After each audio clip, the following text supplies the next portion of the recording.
السلام عليكم ورحمة الله وبركاته. مساكم الله بالخير جميعا، وحياكم وبياكم وجعل الجنة مثواي مثواكم، اللهم آمين. حياكم الله معاشر طلاب وطالبات العلم في هذا المجلس من مجالس العلم. نسأل الله تبارك وتعالى أن يخلص فيه النيات، وأن يجعل أعمالنا خاصة لوجهه الكريم سبحانه وتعالى.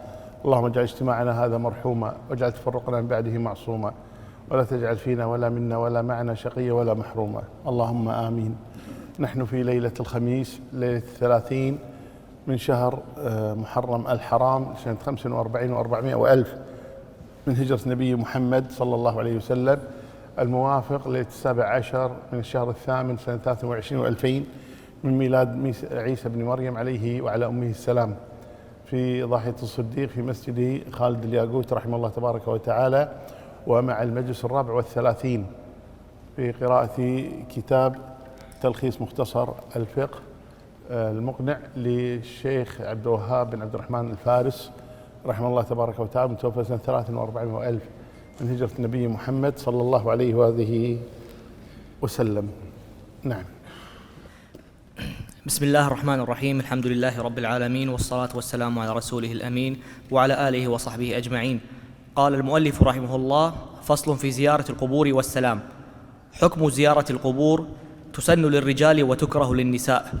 ويقول من زارها أو مر بها: السلام عليكم دار قوم مؤمنين، وإنا إن شاء الله بكم للاحقون، يرحم الله المتقدمين منكم والمستأخرين، نسأل الله لنا ولكم العافية، اللهم لا تحرمنا أجرهم ولا تفتنا بعدهم، واغفر لنا ولهم. نعم. زيارة القبور الأصل فيها أنها سنة، كما قال النبي صلى الله عليه وسلم: كنت قد نهيتكم عن زيارة القبور ألا فزوروها. فيستحب للإنسان أن يزور القبور، وذلك أنها تذكره الآخرة. وزائر القبر يعني لثلاثة أمور. الأمر الأول اقتداء بالنبي صلى الله عليه وسلم، حيث إن النبي صلى الله عليه وسلم كان يكثر أو يزور القبور صلى الله عليه وسلم، وكان يدعو لهم صلوات ربي وسلامه عليه. فاتباع لسنة النبي صلى الله عليه وسلم والتزام لأمره: ألا فزوروها. وكذا قول النبي صلى الله عليه وسلم: أكثروا من ذكر هذا من لذات الموت. ومن أهم الأسباب التي تذكرنا بالموت زيارة القبور ورؤية الأموات. الأمر الثاني: نزور القبور لننال الأجر، لأن زيارة القبور فيها أجر، يأخذ الإنسان الأجر عند زيارته لقبور المسلمين، خاصة إذا وافق ذلك أيضا الصلاة على الأموات وحضور دفنهم. فقد قال النبي صلى الله عليه وسلم: من صلى على ميت فله قيراط، أو من صلى على جنازة فله قيراط، ومن تبع حتى انتظر حتى تدفن فله قيراطان. ثم الأمر الثالث ألا وهو انتفاع الأموات، سواء الميت الذي قصده أو بقية الأموات، لأن الإنسان إذا زار القبور يدعو للأموات، سواء الذين قصدهم أو عموم المسلمين الذين دفنوا في هذه المقبرة. فهو ينتفع من جهتين: اتباع السنة واستجابة لأمر النبي صلى الله عليه وسلم، والاعتبار حيث يعتبر ويتعظ أنه سيكون يوما ما يعني مدفونا هنا أو في غيره، المهم سيكون مدفونا. الأمر الثالث اللي هو الدعاء للميت نفسه أو للأموات أنفسهم. قال: تسن للرجال وتكره للنساء. هذا هو مشهور المذهب، وجمهور أهل العلم على أنها تسن للرجال والنساء. وجاء في المذهب أيضا قول الثاني، وهو تباح للنساء لا تكره، وإنما تباح للنساء كما تباح للرجال، أو تستحب للرجال وتباح للنساء، يعني بدون كراهة. وعلى كل حال الإنسان يهتم بهذا الأمر، ألا وهو زيارة القبور. قال: ويقول من زارها أو مر بها: السلام عليكم دار قوم مؤمنين، وإنا إن شاء الله بكم لاحقون. الدعاء، فضروري جدا أن يحفظ المسلم هذه الأذكار: أذكار دخول المسجد، أذكار خروج من المسجد، أذكار خروج من المنزل، أذكار النوم، أذكار زيارة المقابر، وما شابه ذلك من الأذكار يتحفظها الإنسان، حتى إذا كان في مثل هذه الأماكن قال هذه الأذكار التي يوافق بها سنة النبي محمد صلى الله عليه وسلم. نعم. قال المؤلف رحمه الله: إفشاء السلام ورده. وابتداء السلام من منفرد حكمه سنة عين، ومن جماعة سنة كفاية، ورده من منفرد فرض عين، ومن جماعة فرض كفاية. نعم. ابتداء السلام، إفشاء السلام، ذكر الآن طالما أنه ذكر عرج على ذكر أحكام السلام وأحكام العطاس، فتكلم عن أحكام السلام فقال ابتداء السلام من منفرد حكمه سنة عين، يعني يستحب لكل مسلم أن يسلم، هذا سنة عين. قال ومن جماعة سنة كفاية، يعني إذا كانوا جماعة 5 مروا على مجلس واحد منهم يكفي أن يسلم، فهذه سنة كفاية أنه يكفي أحدهم أن يسلم. فالمهم أنه في المذهب ابتداء السلام سنة، أما رد السلام فواجب. ابتداء السلام سنة ورد السلام يكون واجبا أو فرضا. قال ورده من منفرد فرض عين، ومن جماعة فرض كفاية. وهنا مسألة يلغز بها أهل العلم، وهي متى تكون السنة أفضل من الفرض؟ متى تكون السنة أفضل من الفرض؟ قلنا ابتداء السلام إيش؟ سنة، بينما رد السلام فرض واجب. والنبي صلى الله عليه وسلم يقول خيرهم الذي يبدأ بالسلام، فالذي يبدأ بالسلام أفضل من الذي يرد السلام، مع أن الابتداء بالسلام سنة ورد السلام واجب. فيقول متى تكون السنة أفضل من الفرض؟ في السلام هنا تكون السنة أجرها أعظم، لأنه هو الذي ابتدأ بالسلام وطبق سنة النبي صلى الله عليه وآله وسلم. وسنة السلام أن يقول السلام عليكم، فإذا قال السلام عليكم فله 10 درجات، فإذا قال السلام عليكم ورحمة الله فله 20، فإن قال السلام عليكم ورحمة الله وبركاته له 30 درجة. طيب شوف فرقة 20 عن 30، يعني زيادة كلمة تأخذ 10 حسنات زيادة. فيحرص الإنسان دائما إذا أراد أن يسلم يأتي بالسلام كاملا. يعني ماذا تخسر لو قلت السلام عليكم ورحمة الله وبركاته بدل السلام عليكم، أو قلت السلام عليكم ورحمة الله بدل السلام عليكم؟ فالإنسان يحرص، هذه أجور مبثوثة. ولذا قال ابن مسعود رضي الله عنه المغبون من غلبت آحاده عشراته، المغبون من غلبت آحاده عشراته، لأن الحسنة تضاعف ب10 أمثالها، بينما السيئة لا تضاعف، ثم بعد ذلك تأتي سيئاته أكثر من حسناته، هذا مغبون خسران. فالإنسان يحرص حقيقة على أن يبدأ بالسلام دائما، وأنه إذا بدأ بالسلام أن يأتي به كاملا، السلام عليكم ورحمة الله وبركاته. الآن الناس صارت تختصر، فتقول السلام عليكم فقط، أو تقول السلام حتى ما تقول عليكم. وبعضهم الآن استغنى عن السلام، يقول مرحبا أو صبحك الله بالخير أو مساك الله بالخير أو مساء الخير أو صباح الخير، أهملوا السلام، الله المستعان. وهذا كله يعني من جهل الناس. فنحرص نحن على أن نكثر من ذكر السلام. نعم. ويجب الرد فورا، ورفع الصوت وزيادة الواو في الرد واجب. نعم.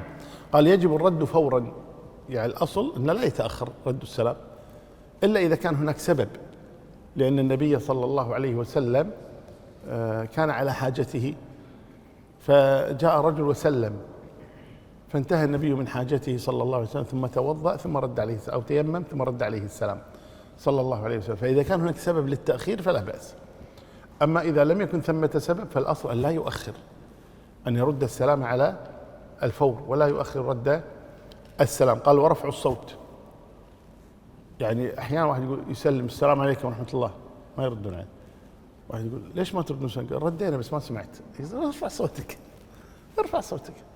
فالإنسان يرفع صوته بالسلام ليرفع الحرج عن نفسه، وأيضا ليطيب خاطر أخيه، لأنه ظن أنه ما رد عليه السلام. فالإنسان يرفع صوته بالسلام ويرفع صوته برد السلام، إلا في حالة واحدة، وهذه للأسف تقع من كثير من الناس. إذا دخل المسجد، بعض الناس يدخل المسجد يسلم بصوت مرتفع، هذا خطأ خلاف السنة، لأن هناك قارئ، هناك مصلي، هناك داعي، هناك متفكر، هناك درس، هناك كذا، فهذا لا ينبغي له أن يسلم بهذه الطريقة، وإنما يسلم على ما بجانبه وانتهى الأمر. السلام عليكم. أما رفع الصوت كأنه دخل سوقا أو مجلسا فهذا خطأ يقع فيه كثير من الناس للأسف. قال وزيادة الواو في الرد واجب. الآن الله تبارك وتعالى يقول وإذا حييتم بتحية فحيوا بأحسن منها أو ردوها. فإذا قال لك السلام عليكم فأحسنوا منها وعليكم السلام ورحمة الله ومثلها وعليكم السلام. إذا قال السلام عليكم ورحمة الله أفضل منها وعليكم السلام ورحمة الله وبركاته ومثلها وعليكم السلام ورحمة الله، هذا ردها. فإذا قال السلام عليكم ورحمة الله وبركاته تقول وعليكم السلام ورحمة الله وبركاته، فهذا أفضل منها لأن زدت الواو وعليكم السلام، أو مثلها عليكم السلام ورحمة الله وبركاته. هذا كل هذا جائز. ورد زيادة حسنها بعض أهل العلم اللي هي وعليكم السلام ورحمة الله وبركاته ومغفرته أو رحمته أو رضوانه، يعني يزيد كلمة زيادة. هذا حقيقة لم يصح فيه شيء، لم يثبت فيه شيء عن النبي صلى الله عليه وسلم. يبقى الأصل الأفضل يقول وعليكم السلام ورحمة الله وبركاته، ثم يزيد بعد ذلك حياك الله، أهلا وسهلا، أسعدتنا، وما شابه ذلك من الكلمات التي فيها نوع من الترحيب بصاحبها. نعم. ومن بعث معه السلام بلغه وجوبا إن تحمله، ويجب الرد عند البلاغ، فيقول للرسول عليك وعليه السلام. نعم، من بعث معه السلام يعني قال لك شخص سلم على فلان، إذا قلت له تم وجب عليك أن تبلغه، لأن هذه أمانة تحملتها. أما إذا اعتذرت منه قلت لا أعتذر أنا ما راح أشوفه أو اسمح لي أو كذا، خلاص ما تحملت. لكن إذا تحملت وجب عليك أن تؤدي هذه الأمانة إلى من بلغك أن توصل له السلام. قال ويجب الرد عند البلاغ، يعني إذا وصل السلام للذي سلم عليه أيضا عليه أن يرد السلام مع أنه ما سمعه الآن. قال يسلم عليك فلان، هو ما سمعه الآن قال السلام عليكم، لكن بلغ أنه يسلم عليك فلان، فيقول أيضا عليكم السلام ورحمة الله وبركاته. طيب لو قال يسلم عليك فلان قال وعليكم السلام تكفي؟ هو هنا ما يجزم، يعني هل هذاك قال السلام عليكم وقال السلام عليكم ورحمة الله وقال السلام عليكم ورحمة الله وبركاته، فالأفضل أن يقول إيش؟ وعليك السلام ورحمة الله وبركاته، أو يقول وعليك السلام إذا كان الأول ما بلغ السلام يعني كاملا. ولذلك النبي صلى الله عليه وسلم كان مع خديجة فقال لها هذا جبريل يبلغك عن الله السلام، يعني هذه المرأة الإنسانة الوحيدة التي أرسل الله إليها السلام سبحانه وتعالى من غير الأنبياء. فقال لها النبي صلى الله عليه وسلم هذا جبريل يبلغك عن الله السلام، يعني الله يسلم على خديجة سبحانه وتعالى. فقالت خديجة إن الله هو السلام وعليك وعلى جبريل السلام، ما قالت على الله السلام. وإذا يقول ابن مسعود كنا نقول السلام على فلان، السلام على الله، السلام على الرسول. فقال النبي صلى الله عليه وسلم لا تقول السلام على الله فإن الله هو السلام، إن الله منه السلام وليس عليه السلام سبحانه وتعالى. وهي خديجة كانت فقيهة، فلما قال لها يبلغك السلام عن الله قالت إن الله هو السلام وعليك وعلى جبريل السلام، ولم تقل على الله السلام، وإنما قالت إن الله هو السلام وعليك وعلى جبريل السلام. نعم. أحسن الله إليك. قال المؤلف رحمه الله متى يكره السلام؟ يكره السلام على الأجنبية ومن في الحمام وعلى آكل وقارئ ومحدث وذاكر وملب وخطيب وواعظ ومؤذن ومقيم ومن هو على حاجته، فمن سلم على واحد من هؤلاء لم يستحق جوابه. نعم، هذه الأشياء التي يكره فيها ابتداء السلام لانشغالهم. قال يكره السلام على الأجنبية. المقصود بالأجنبية يعني المرأة التي ليست من محارمه وليست زوجة له، هذه الأجنبية هي من يحل لك زواجها، أو حتى لو لم يكن يحل لك زواجها إذا كانت مثلا غير كتابية ولا مسلمة. لكن المقصود بالأجنبية هنا من لم تكن من محارمك ولا زوجة لك، هذه هي الأجنبية. والمذهب فيه قولان في الأجنبية، أنه لا يبتدأ خشية الفتنة في هذا الأمر، وقيل يفرق بين الشابة والكبيرة، فيسلم على الكبيرة ولا يسلم على الشابة، يسلم على الكبيرة ولا يسلم على الشابة. يعني بالشارع مثلا مرت عليك مرة ما تسلم عليها، ما تقول السلام عليكم كما تقول للرجال مثلا إذا مر بك رجل. لكن إذا قصدتها، مثلا دخلت محلا هي تبيع، أو عندك معاملة المرأة موجودة، أو عندك حاجة لها، أو طرقت الباب أو اتصلت بالهاتف، لا مانع أن تسلم عليها. هنا ما قصدتها هي، وإنما هي كانت في وجهك، فالقصد. لكن ابتداء السلام الأجنبي بدون حاجة فعلى المذهب أنه يكره السلام عليها، ابتداء السلام عليها. قال ومن في الحمام. الحمام غالبا المقصود به الحمامات العامة التي يروح يتنظف فيها وكذا لأن هذه الأماكن تكثر فيها الهيشات وتظهر فيها أحيانا العورات ويتساهل الناس في ذلك، لذا قالوا يكره السلام في هذه الأماكن. قال وعلى آكل. على آكل، لماذا يكره السلام على الآكل؟ قال خاصة إذا كان الطعام في فمه، فإذا سلمت هو قاكل عليكم السلام تضشر عليه قدامه تلف العالم كذا، فقال لا يسلم عليه وهو ياكل، خاصة إذا كان يمضغ الطعام. وبعضهم يعني يمضغ الطعام تسلم عليه ما يرد، يسكت لين يبلع حاجته، بعضهم لا ما يقدر عليكم السلام ويطلع الأكل من فمه قد يزعج الآخرين أو ما شابه ذلك. إذا قالوا يكره من هذا الباب، يكره من هذا الباب. وقيل إنه لا يكره السلام على الآكل. طيب وقارئ، يعني قارئ القرآن، واحد يقرأ القرآن تأتي وتسلم عليه شغلته، خاصة أن سلامك إيش؟ سنة مستحبة، ليس هو واجب تركته، وإنما هي سنة مستحبة، فدعه يستمر في قراءته لعله خاشع، لعله متدبر لكلام الله تبارك وتعالى. قال يكره هذا. كذلك محدث أي يحدث الناس بحديث النبي صلى الله عليه وسلم، فهذا يأتي ويسلم يقطع عليه حديثه وتسلسل كلامه. قال وذاكر، كذلك من يذكر الله تبارك وتعالى لا تقطع عليه ورده وهو يذكر الله وملب لبيك اللهم لبيك لبيك لا شريك لك لبيك تقطع عليه أيضا، هو في ذكر. يقول السلام سنة، اترك السلام الآن، دعه يكمل ما هو فيه، لا تشغله عما هو فيه. قال وخطيب، يعني خطيب الجمعة مثلا أو خطيب غير الجمعة، واحد يجي يقول السلام عليكم، تسلسل الأفكار الكلام كذا، صحيح يجوز الكلام مع الخطيب حتى في يوم الجمعة، لكن إذا كان لحاجة، لكن هنا لا ينبغي له أن يكلمه وهو يخطب. وواعظ، كذلك من يعظ الناس، ما يأتي أحد يسلم عليه وهو يعظ الناس حتى أيضا لا يقطع يعني حبل أفكاره. قال ومؤذن، واحد وهو يؤذن في نص الأذان جاء واحد قال السلام عليكم ورحمة الله، أيضا تقطع عليه أذانه، انتظر حتى ينتهي من أذانه ثم سلم عليه. ومقيم كذلك. فهذه يعني من الأمور التي يعني يكره السلام على الإنسان فيها. كذلك وعلى مصل إذا كان لا يحسن الرد، يكره السلام على مصل إذا كان لا يحسن الرد، لأن النبي صلى الله عليه وسلم جاء عنه في الحديث الحسن أنه كان يصلي فمر فسلم على النبي صلى الله عليه وسلم فأشار، قيل أشار برأسه وقيل أشار بيده. أشار برأسه هكذا، رفع رأسه إلى أعلى، يعني رد السلام هكذا بالصلاة، أو أشار بيده هكذا، يعني باطن كفه إلى الأرض هكذا، رفع يده هكذا بهذه الطريقة ثم ردها، هذا رده للسلام، لكن لم يتلفظ لأنه مشغول في صلاته. إذا كنت تظن أن هذا الإنسان لا يحسن أن يرد السلام بهذه الطريقة، يعني ما يفقه هذه المسألة، لا تسلم عليه. قد يرد عليك السلام إيش؟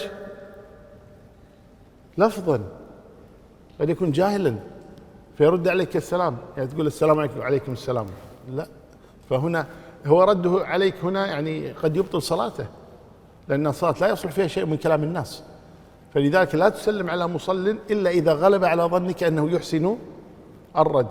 يعني مثلا دخلت على زوجتك، على أمك، على أختك، على أخيك وهو يصلي في البيت مثلا، فإذا كنت تعرف أنه يحسن الرد بالإشارة سلم، إذا كنت لا تدري هل يحسن أو ما يحسن لا تسلم حتى أنت يسلم معه وعلمه، يقول ترى إذا سلم عليك أحد في الصلاة تشير إما بيدك وإما برأسك من باب الرد، رد السلام. والإشارة في رد السلام، طالما تكلمنا عن الإشارة هنا في الصلاة، الإشارة في رد السلام لها أحوال. إشارة بدون التلفظ هذا مكروه منهي عنه، وهو هذا سلام اليهود أنهم يشيرون بأيديهم بالسلام فهذا نهى عنه النبي صلى الله عليه وسلم بالإشارة، وجاء في حديث حسن إن شاء الله تعالى. وأما إذا كانت الإشارة يحتاج إليها، كان يكون بعيدا لا يسمعك، فتتلفظ قل السلام عليكم وتشير بيدك حتى يفهم أنك تسلم، لكن لا تشير بيدك دون التلفظ. كذلك لو كنت في السيارة أيضا تتلفظ وتشير بيدك، أو تعطي تعطي هرن في السيارة السلام. تذكر الشيخ ابن عثيمين قال شيخ مر سيارة على سيارة أعطيه هرن، قاعد السيارات تسلم على بعضها يقول فلا ما يصير بس تضرب هرن وبدون ما تتلفظ، لا انتبه، تلفظ، قل السلام. صحيح ما يسمعك لكن فهم أنك سلمت، علم أنك سلمت، فلا تضرب هذا وانتهى الأمر. هذا سلام السيارات على بعضها، أما سلام الإنسان على الإنسان فيكون بالتلفظ السلام، وإن كان لا يسمعك، حتى لو كان بعيدا تشير وتسلم، تتلفظ حتى لو لم يسمعك. نعم. أحسن الله إليك. قال المؤلف رحمه الله: تشميت العاطس. يسن للعاطس أن يحمد الله، ويجب على من سمعه أن يشمته فيقول له يرحمك الله. وإذا كان السامع أكثر من واحد كان التشميت فرض كفاية، ويجب على العاطس إذا شمت أن يرد على من شمته بقوله يهديكم الله ويصلح بالكم. ويكره أن يشمت من لم يحمد الله، فإن نسي لم يذكر. ويعلم الصغير أن يحمد، ويقال له إذا عطس بورك فيك وجبرك الله. ويجب التشميت 3 مرات، وفي الرابعة يدعو له ولا يشمته. نعم، تشميت العاطس مستحب. النبي صلى الله عليه وسلم يقول إذا عطس فليشمته أخوه، ثم ليقل يهديكم الله ويصلح بالكم. فيستحب لك أن تشمت العاطس، فإذا عطس تشمته، تقول يرحمك الله. لكن ورد في الحديث أن النبي صلى الله عليه وسلم عطس عنده رجل فقال يرحمك الله، ثم عطس عنده آخر فلم يشمته النبي صلى الله عليه وسلم، فقيل له يا رسول شمته؟ قال هذا حمد الله فشمته، وذاك لم يحمد الله فلم أشمته. فتشميت العاطس مبني على تلفظه بالحمد لله. طيب إذا كنت لم تسمعه، بعيد مثلا أو ما انتبهت، طيب إذا كنت تعرف أن من عادته أنه يحمد الله فتشمته، لأن الأصل أنه إيش؟ حمد الله وإن لم تسمع. لكن إذا كنت متيقنا أنه ما حمد الله لا ينبغي لك أن تشمته، اتباعا للنبي صلى الله عليه وسلم وتأديبا له، وتقول له يرحمك الله، وهو يرد عليك يهديكم الله ويصلح بالكم. وبعض الناس يقول يرحمنا ويرحمكم الله، وهذا خطأ من وجهين كما ذكر شيخنا رحمه الله تعالى. الوجه الأول أنه خلاف السنة. السنة علم النبي صلى الله عليه وسلم الرجل فقال له قل يهديكم الله ويصلح بالكم. الوجه الثاني أنه ما دعا لنفسه، دعا خصك بالدعاء، قال يرحمك، لم يقل يرحمنا ويرحمك الله، قال يرحمك، خصه بالدعاء، يهديكم الله ويصلح بالك، يعني كما خصك بالدعاء خصه أنت أيضا بالدعاء. ثم قال حكمه أنه فرض كفاية، يعني إذا عطس أحد وجب تشميته. لكن لو عطس الآن، نحن الآن في هذا المجلس المبارك في بيت من بيوت الله، لو واحد منا عطس مثلا يكفي واحد يقول له يرحمك الله، لكن كلنا نسكت لا يجوز، يجب على الأقل واحد يشمت، هذا فرض الكفاية، هذا فرض الكفاية. قال فإذا نسي لم يذكر، يعني ما قال الحمد لله، الصحيح والعلم لا بأس أن يذكر، يقال له احمد الله. قال لا يذكر لأن النبي صلى الله عليه وسلم ما ذكر الرجل، وإنما تركه ولم يشمته، قال لم يحمد الله فلم أشمته صلاة ربي وسلامه. ولو ذكر قال بعض أهل العلم فلا بأس بذلك. قال ويجب التشميت 3 مرات، يعني إذا عطس في الأولى يرحمك الله، إذا عطس الثانية يرحمك الله، عطس الثالثة يرحمك الله. والحديث الوارد عن النبي صلى الله عليه وسلم أن الرجل عطس الأولى فقال يرحمك الله، عطس الثانية قال يرحمك الله، عطس الثالثة قال صاحبنا مزكوم أو صاحبكم مزكوم، يعني العطاس ليس عطاس الرحمة وإنما عطاس المرض، عطاس المرض، فقال صاحبنا مزكوم. فحتى لو دعوت له في الرابعة قلت شفاك الله أو قلت يرحمك الله أيضا لا بأس إن شاء الله تعالى، والله أعلم. نعم. أحسن الله إليك. قال المؤلف رحمه الله: كتاب الزكاة. تعريفها لغة النماء والتطهير، وشرعا حق واجب في مال مخصوص لطائفة مخصوصة في وقت مخصوص. نعم، هذه الزكاة النماء والتطهير. خذ من أموالهم صدقة تزكيهم وتطهرهم بها. فالتزكية هي التطهير، والنماء زكاة بمعنى نماء. وشرعا حق واجب، وهي ركن من أركان الإسلام. يقول النبي صلى الله عليه وسلم: بني الإسلام على 5: شهادة أن لا إله إلا الله وأن محمد رسول الله، وإقام الصلاة، وإيتاء الزكاة. ويقول الله تبارك: فإن تابوا وأقاموا الصلاة وآتوا الزكاة. والزكاة ذكرت في القرآن مقرونة بالصلاة أكثر من 33 مرة. فلذلك الإنسان يعني يهتم بهذا الأمر، ركن من أركان، ولكنها لا تجب على كل أحد، وإنما تجب كما سيأتي على من يعني ملك نصابا ودار عليه حول، كما سيأتي في ذكر يعني شروط وجوبها. قال: حق واجب في مال مخصوص. مال مخصوص يعني ليس كل مال فيه الزكاة، وإنما تأتي إن الزكاة في 5 أموال سيأتي ذكرها إن شاء الله تبارك وتعالى. قال: لطائفة مخصوصة وهم مستحقوا الزكاة، إنما الصدقات للفقراء والمساكين والعاملين، سيأتي ذكرهم 8 هؤلاء الذين يستحقون الزكاة لطائفة مخصوصة في وقت مخصوص، وهو إما الحول اللي هو السنة الهجرية بالنسبة لأغلبها، وإما في الزروع والثمار فآتوا حقه يوم حصاده. كذلك الأمر بالنسبة للركاز والمعدن، مجرد استخراجه وجب إخراج زكاته، وسيأتي تفصيل ذلك إن شاء الله تعالى. نعم. حكمها واجبة على من ملك نصابا ممن تجب فيه الزكاة، وهي ركن من أركان الإسلام ال5، فمن جحد وجوبها كفر، ومن منعها بخلا أو تهاونا أخذت منه وعزر، ومن مات وعليه زكاة أخذت من تركته. دليلها من الكتاب قوله تعالى: وأقيموا الصلاة وآتوا الزكاة. نعم، واجب الزكاة على من ملك نصابا، أما الذي لم يملك النصاب لا تجب عليه الزكاة. وسيأتي ذكر النصاب كم يكون، لأن حسب المال. الذهب له نصاب، الفضة لها نصاب، الإبل لها نصاب، البقر لها نصاب، الزروع والثمار لها نصاب، عروض التجارة لها نصاب. سيأتي ذكر الأنصبة في كل مال يمر بنا إن شاء الله تعالى. قال: وهي ركن من أركان الإسلام ال5. من جحدها يعني الزكاة كفر. من جحدها قال ما في زكاة كفر، لكن من منعها بخلا، لأن الإنسان وإنه لحب الخير لشديد. الخير المال، الإنسان يحب المال، وتحبون المال حبا جما، فقد يمنع الزكاة بخلا.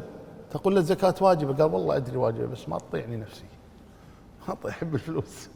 يقول ما تطيعني نفسي، أنا جمعت المال وأنا كذا وكذا، لكن هو يقر واجبه وكذا، لكن ما تطيع نفسه، ما تطيعه نفسه، خاصة إذا كان يعني مبلغ الزكاة كبيرا. بعض الناس قد يمتنع عن دفع الزكاة لأن المبلغ كبير، والله المستعان. فالشاهد من هذا أنه من جحد وجوبها كفر. قال ما في، حتى لو ما عنده فلوس، حتى لو كان فقيرا وقال لا ما في زكاة، كافر إذا أنكر وجوبها. لكن من أقر بوجوبها لكن بخل بها، هذا يعاقب. وجاء في الحديث عن النبي صلى الله عليه وسلم قال: من منعها أخذت منه غصبا، ونصف ماله، يعني ويؤخذ منه نصف ماله عقوبة له على منعه للزكاة. والمال الزكوي نوعان: أموال ظاهرة وأموال باطنة. الأموال الظاهرة التي يعرفها كل الناس، يراها كل الناس. مثلا عندك مزرعة تستطيع تخفيها؟ مزرعة ظاهرة فيها نخيل، فيها عنب، طيب هذه أموال ظاهرة. إبل، بقر، غنم، هذه أموال ظاهرة الكل يرى. لكن رصيدك، الذهب، ما تملكه من الذهب والفضة، هذه أموال باطنة. ففي أموال ظاهرة الكل يراها يعرفها، وفي أموال باطنة لا يعرفها أحد. ولي الأمر أو كان في زمن النبي صلى الله عليه وسلم أن الأموال الظاهرة كان يرسل العمال صلوات ربي ليأخذوا الزكاة من الناس. أما الأموال الباطنة فكل ذمته، كل وذمته يخرج الزكاة إلا إذا علم يقينا أنه امتنع عن دفع الزكاة.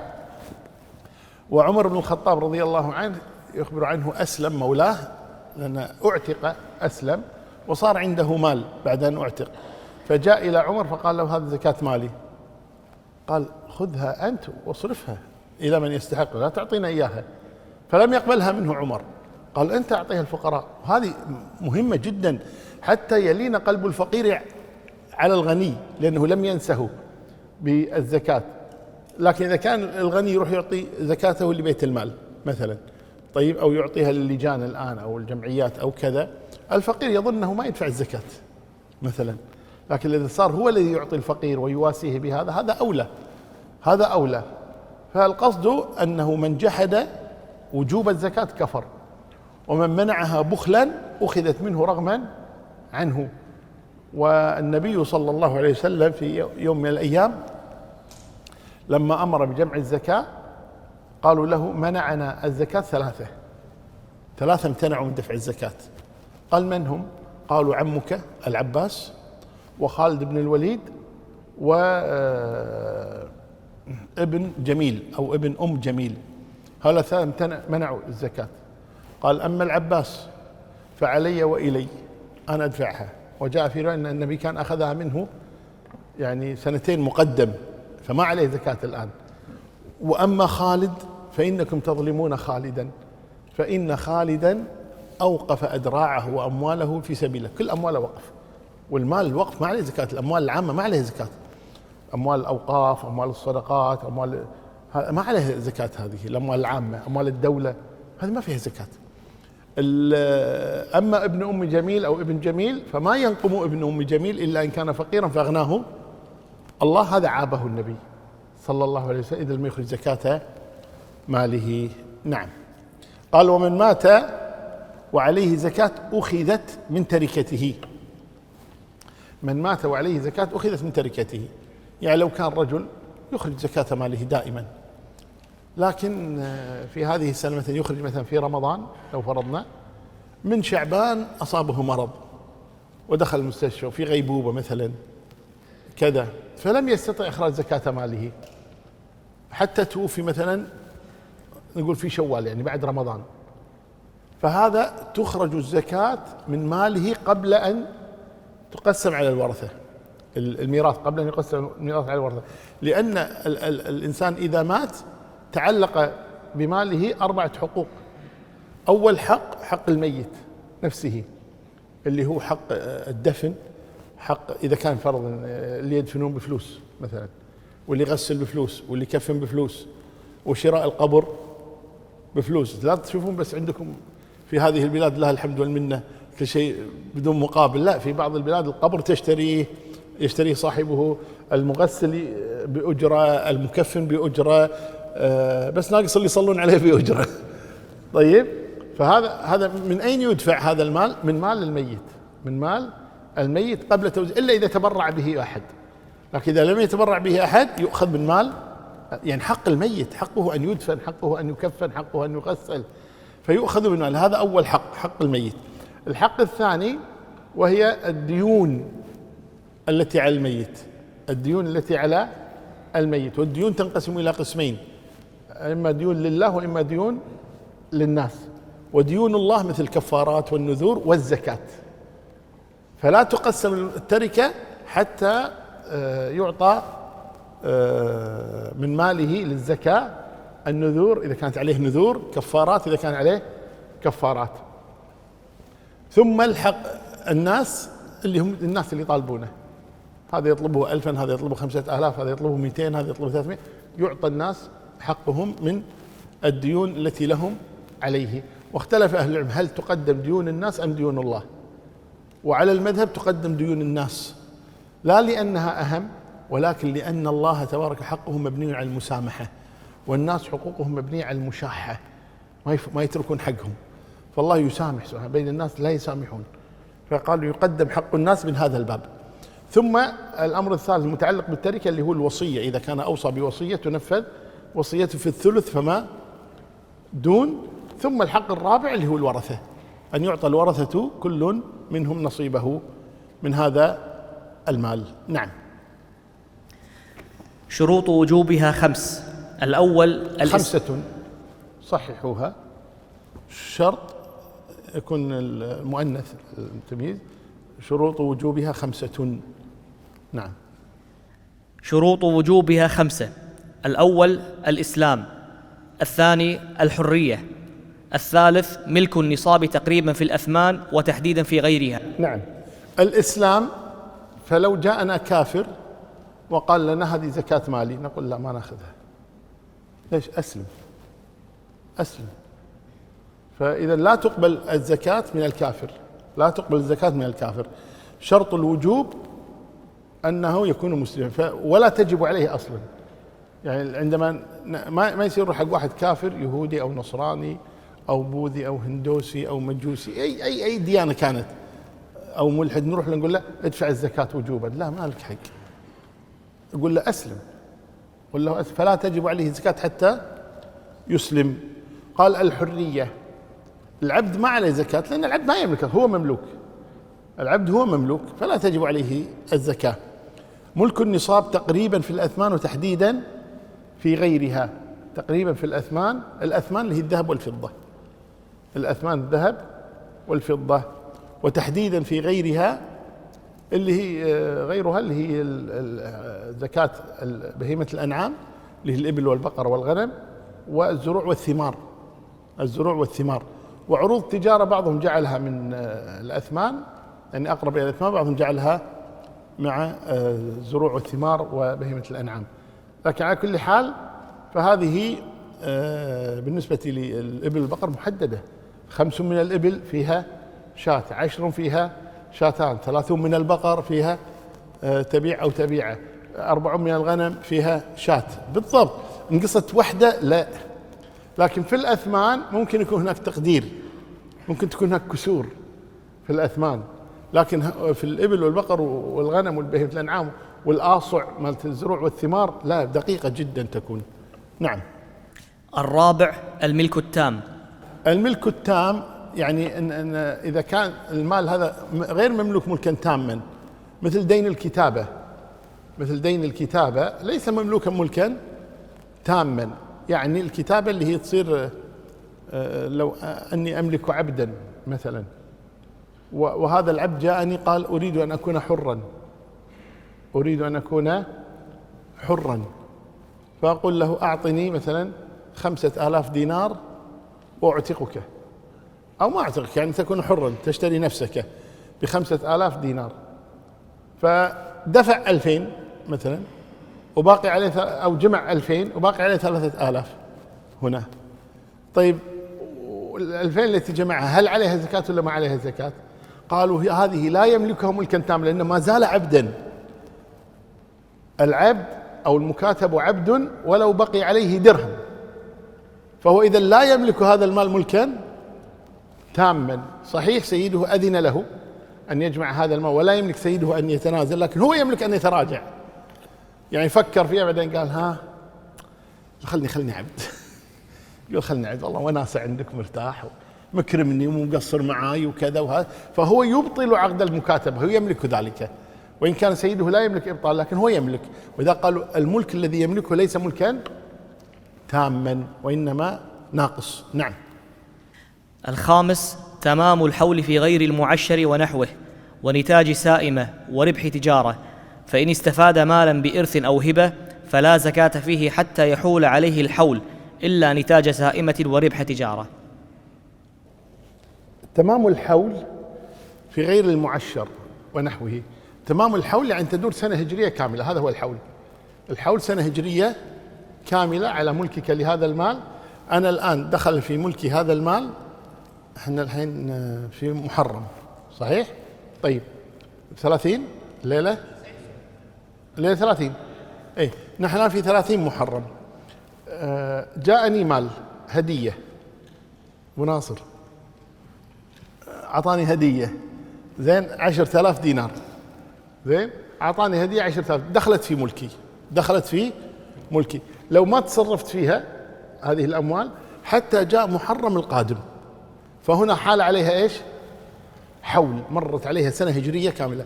ولازم هجرية لأن السنة الميلادية أطول من الهجرية، السنة الميلادية أطول من الهجرية ب 11 يوم وشيء، فلذلك الحساب بالهجري السنة القمرية.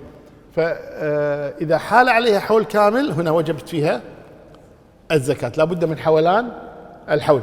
قال في غير المعشر، المعشر اللي هي الزروع والثمار، المعشر التي يؤخذ منها العشر أو نصف العشر، يعني زكاة الحبوب والثمار إما العشر وإما نصف العشر، وذاك تسمى المعشرات، تسمى المعشرات.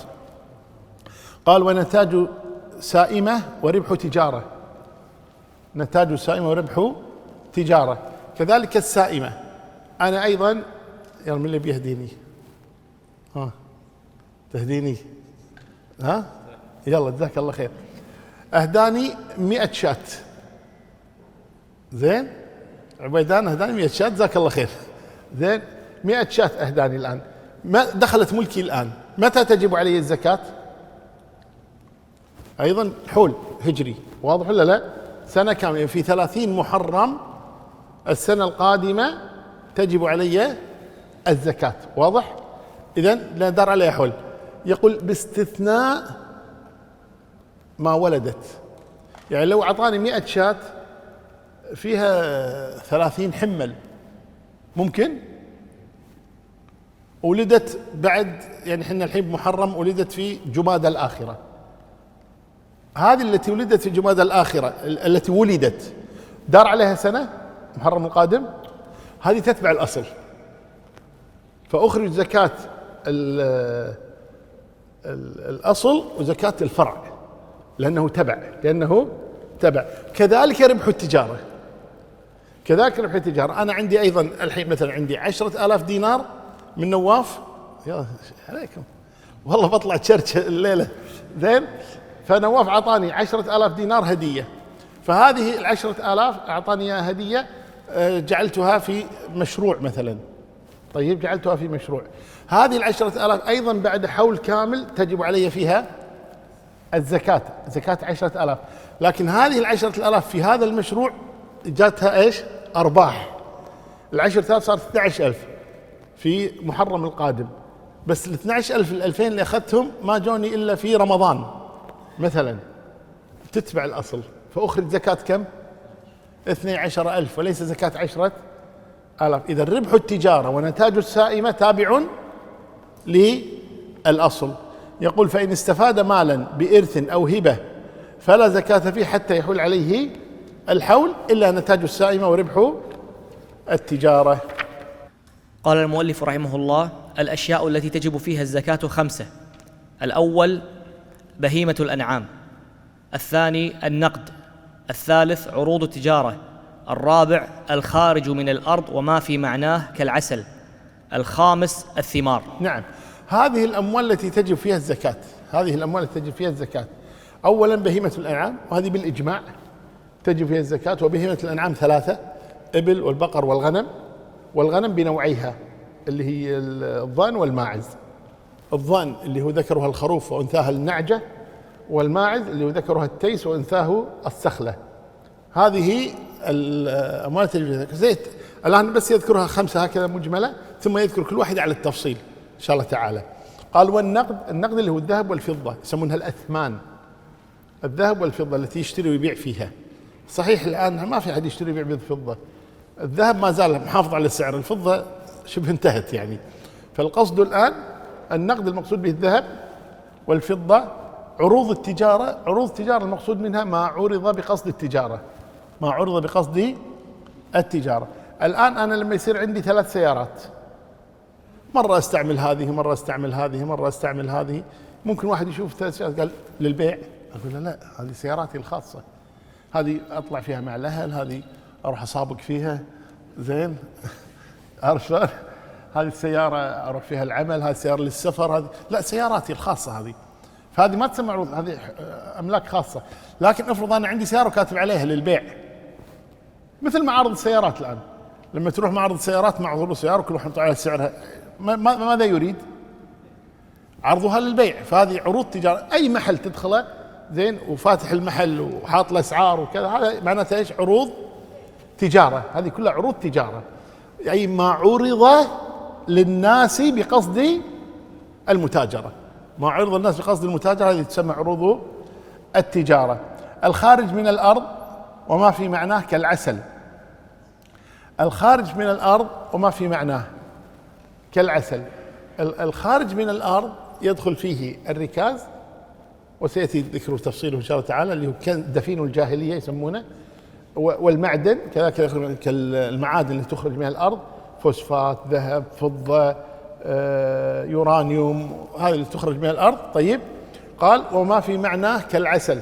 والعسل أيضا تجب زكاته على مذهب أحمد، والجمهور لا يوجبون، لكن مذهب أحمد العسل تجب زكاته. الخامس الثمار، أي الحبوب والثمار، الحبوب والثمار، وسيأتي ذكرها إن شاء الله تعالى، اللي هي وآتوا حقه يوم حصاده. نعم. وتجب في الدين ومال الصبي والمجنون والموقوف على معين من سائمة أو غلة أرض أو شجر، لا في دين الكتابة. ويزكي رب الدين إذا قبضه، ويمنع وجوبها دين ينقص النصاب. نعم، تجب في الدين. الدين له حالان، أنا إما أن يكون ديني يعني على موسر باذل، وإما أن يكون ليس كذلك. فكان ديني على موسر باذل، ديني على موسر باذل يعني غني، ومتى ما طلبت قال هاك، لكن أنا مستحي أطلب منه. افرض أنا سافرت مع صديق لي وهو غني عنده خير، ونحن في السفر احتاج مالا، فقال ممكن تقرضني 10,000. قلت أبشر، أقرضته 10,000. لما رجعنا من السفر نسى أن أقرضته 10,000، وأنا مستحي أطلب منه 10,000. أقول له ترى لي عندك 10,000، وأنا مستحي أطلب، لكن لو قلت له على طول راح يعطيني، لأنه عنده، ما عنده مشكلة، هو غني موسر وباذل، يعني مو جاحد ولا معاند ولا كذا، بس ناسي هو وأنا مستحي، أو هو مهمل وأنا ناسي، من الصوبين. طيب، فهنا تجب علي الزكاة، لأن هذا المال كان عندي، متى ما طلبته أخذته، مثل المال اللي أنت حاطه في البنك، متى ما طلبته أخذته، كذلك هذا المال متى ما طلبت، إذن هذا المال عليه زكاة، تجب عليك فيه الزكاة.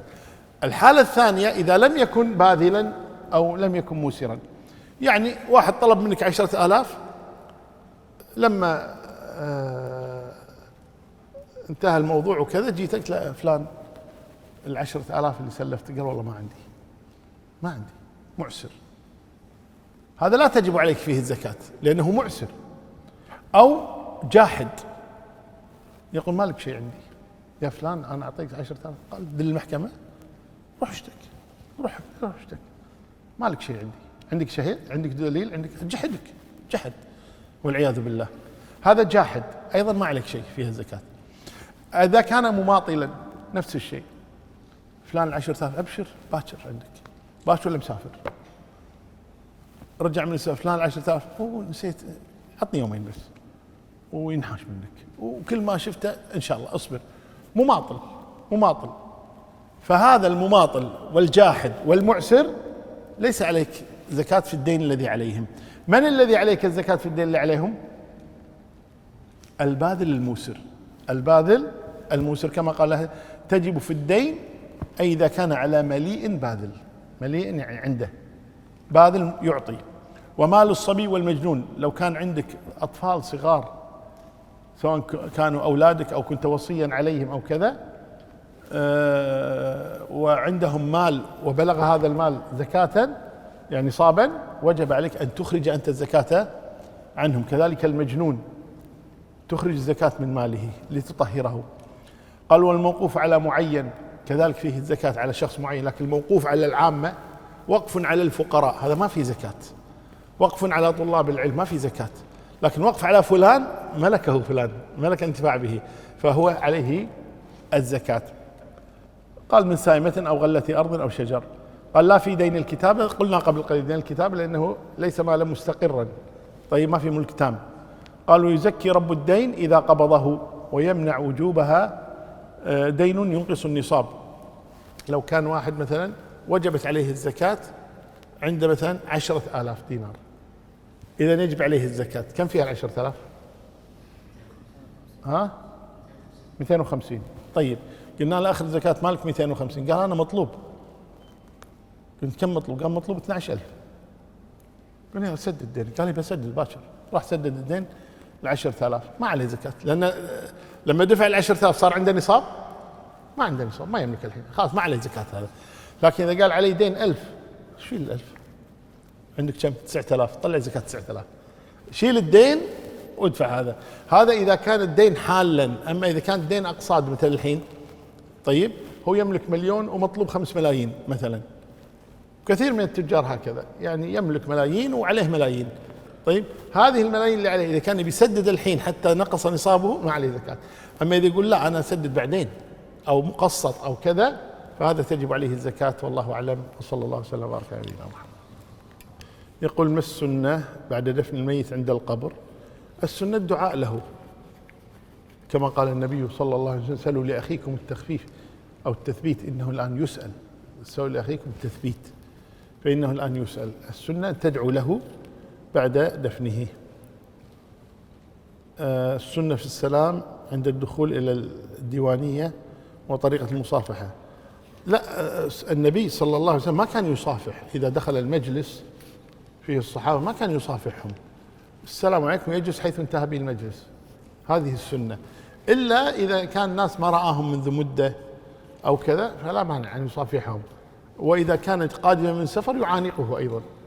لكن إن ما يحدث بعض الناس الآن كل يوم يشوفون بعض، كل ما شافه حبه قبله، هذا يعني ليس من هدي النبي ولا هدي أصحابه صلوات ربي وسلامه عليه.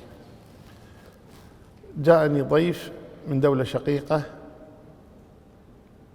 وهو راعي بقر، وفي أحد المجالس عندنا ومن شباب يظهر عليه مظاهر الالتزام، للأسف يستهزئون ويضحكون عليه بسبب تربيته لهذا الحيوان الذي هو بمثابة الإبل والخيل. هل من نصيحة؟ نعم، يعني الناس الله المستعان، يعني بعض الناس يسخرون من بعض المهن. النبي صلى الله عليه وسلم يقول لأن يأخذ أحدكم يعني فأسه ويحتطب فيبيع خير له من أن يسأل الناس أعطوه أو منعوه. فكون الإنسان يعمل سواء بالتجارة، بغض النظر عن هذه التجارة ليست يعني فيها دناءة ولا شيء ولا كذا، هذا لا يعاب عليه. هذا من جهل الناس، انهم يعيبون على بعض الناس بعض اعمالهم. يعني واحد ما يحب البقر مثلا البقر فيعيب على من يرعى البقر، واحد ما يحب الغنم يعيب على من يرعى الغنم، واحد ما يحب الابل يعيب على من يرعى الابل، وغير ذلك حتى من التجارات وكذا. ما يجوز هذا الامر، ما يجوز. يعني لا يسخر قوم من قوم عسى يكونوا خيرا منهم، ولا نساء من نساء يكون خيرا منهن، فهذا محرم. يعني تشمته قبل أن يحمد خطأ. لا ما يأثم، ما يقول يأثم. لا يأثم من شمت العاطس قبل أن يحمد. بعض الناس في معجلة، يعني شمته هو تو عاطس ما مدايق والحمد لله، هذه عجلة. ينتظره الأصل ينتظر، لكن لا يأثم إن شاء الله تعالى. يقول أغلب الشركات تمول اليهود في فلسطين، فماذا نصنع؟ أول هذه الشركات تطلع بينها دعايات، بعضها تطلع دعايات على بعض. فإذا كانوا يمولون الصهاينة ضد المسلمين ولتثبيتهم وبقائهم في هذه الأرض المقدسة، لا شك هؤلاء لا ينبغي التعاون معهم أبدا. الإنسان يعني هذا من نصرة إخوانك المسلمين، أنك لا تتعامل مع هذه الشركات التي يعني تتعاطى أو تعطيهم المال ليقتلوا المسلمين ويؤذوهم وما شابه ذلك من الأمور. الله المستعان. يقول أبي بخيل، هل يحق لي الكذب عليه في زيادة المال أثناء الطلب؟ مثلا شيء ب10 أقول 20 والزايد أخذه لي. هذا فيه تفصيل. ذاك النبي صلى الله عليه وسلم جاءته هند بنت عتبة وقالت إن أبا سفيان رجل شحيح فهل أخذ من ماله؟ فقال خذي ما يكفيك وولدك، لأن النفقة واجبة للزوجة والأولاد، فتأخذ ما يكفيها فقط ولدها. لكن إن الإنسان يكذب على والده ويقول 10 يأخذ ب20 من باب أنه والله النفقة عليه واجبة، إذا كان يعني وفر لك المطعم والمشرب وكذا لا، ما يجوز لك أنك تكذب عليه في هذا. وانت دام انك كبير حاول تشتغل تجاره، تدبر نفسك كذا. في شباب صغار ما شاء الله يدبرون نفسهم كذا، لكن لا تكذب عليه بمجرد انه والله يعني قصر علي في النفقه. كل ما اقدمت على خطوه تتعكر وما تصير، هل اوقف سعي؟ لا، استمر استمر استمر استمر حتى ييسر الله تبارك. استخر، لكن احرص على الاستخاره. كل ما اقدمت على شيء استخر الله تبارك وتعالى.